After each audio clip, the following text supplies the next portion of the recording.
December in a Warrandyte Garden. Gardening by Kathy Gardiner. The most delicious fragrance greets me as I enter my driveway on a wet afternoon.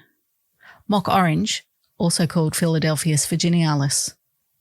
Around this time of year, it creates a beautiful display of fragile, fragrant, double white flowers on fragile branches. I like picking big bunches of it to bring inside, which, in theory, is just heavy pruning. It flowers from spring into early summer, and if untrimmed, it will reach a maximum of 3 metres, although it'll never get that big at my place. It grows very quickly, and the best thing is that it is frost-tolerant, likes dappled shade, and well-drained soil. Perfect for Warrandyte gardens. It is deciduous, so don't worry if it loses its leaves in autumn. It will come back with a burst in spring. It looks beautiful with Jerusalem sage, heliotropes, and mauve plumbago. Understandably, bees love it. There is also another mock orange called Murriae paniculata, which has become somewhat of a pest plant in northern states of Australia. It has smaller flowers, darker green shiny leaves, but also has that heavenly fragrance. I sit here typing my article as torrential rain pelts down outside. Happens every year. The garden is vivid green, the weeds are rampant, and the birds are happy. Make sure you deadhead all the spent flowers in the minutes between downpours. Removing spent flowers from roses, perennials and annuals may even encourage another flush of flowers before the harsh summer heat. If you get a chance over the coming weekends, try to pop to Heidi Gallery in Templestowe and wander down the back to the fenced-in vegetable garden. I love it there. A pretty vegetable garden with everything tumbling over each other and a rose overhanging the gate. Dragonflies, bees and butterflies galore. A very special local destination. So many ideas of companion planting or combining vegetables with perennials. The walled garden around the house is very special too, and the ancient trees will make you smile. December is a time of Christmas present hunting.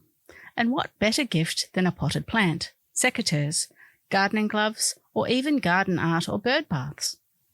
A bird bath can be as inexpensive as a large earthenware bowl from the op shop.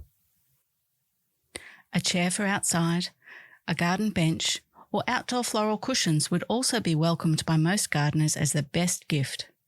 Or, of course, so many gardening books available nowadays, a gift voucher for a local nursery, or a membership to Diggers. I'm not entirely sure how I feel about live Christmas trees yet. Every year I am tempted, but then decline. I think we all feel differently about how to decorate the house, and of course, you do what you feel comfortable with. But a live Christmas tree in a large enough pot that you can bring it inside every year and take it outside again after the festive season is a lovely idea. As the tree grows with the family, it sees many changes and traditions, and family members come and go. It's a lovely idea, but probably choose a fiberglass pot rather than a concrete one, otherwise you may need a forklift to bring it inside the house in the coming years. Make sure you dust it off with the electric or battery-operated leaf blower before bringing it inside. Blow away spiders, cobwebs and other critters and dust. Otherwise they will become residents inside over the summer months. a veritable riot of colour in the garden. December is a beautiful month of lavender and hydrangeas, hollyhocks and roses, daisies and sages, frangipani and fuchsias. There are beautiful new varieties of lavender, from white to the palest of pinks, to mauves and the darkest of purples.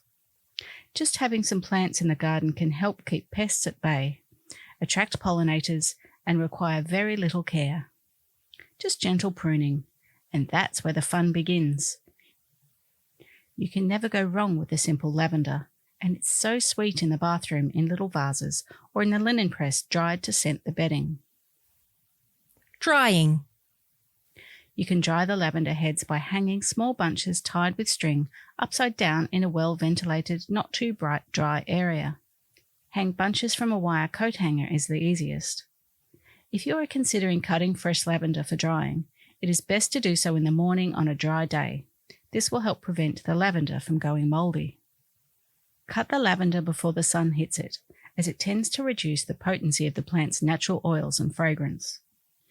It is also the best time to avoid too many bees too.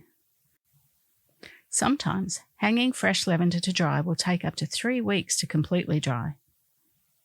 I have also heard you can dry them in an air fryer or quickly dry them in the oven. Simply set them on a baking sheet in a single layer and let them dry out at 95 degrees Celsius for about 15 minutes with the oven slightly ajar. I have also read you can dehydrate herbs this way, using baking paper as envelopes to keep them from flying around. This is something I'm definitely going to try over the coming months. I have an abundance of basil, oregano, and sage that I would never get through on my own. But if I can dehydrate and store them in jars, well, that has to be a win. Wishing you all the happiest of Christmas and a new year full of gums, grasses, flowers, birds, and bees. Just take time over the holiday season to sit quietly and truly appreciate the precious area we live in.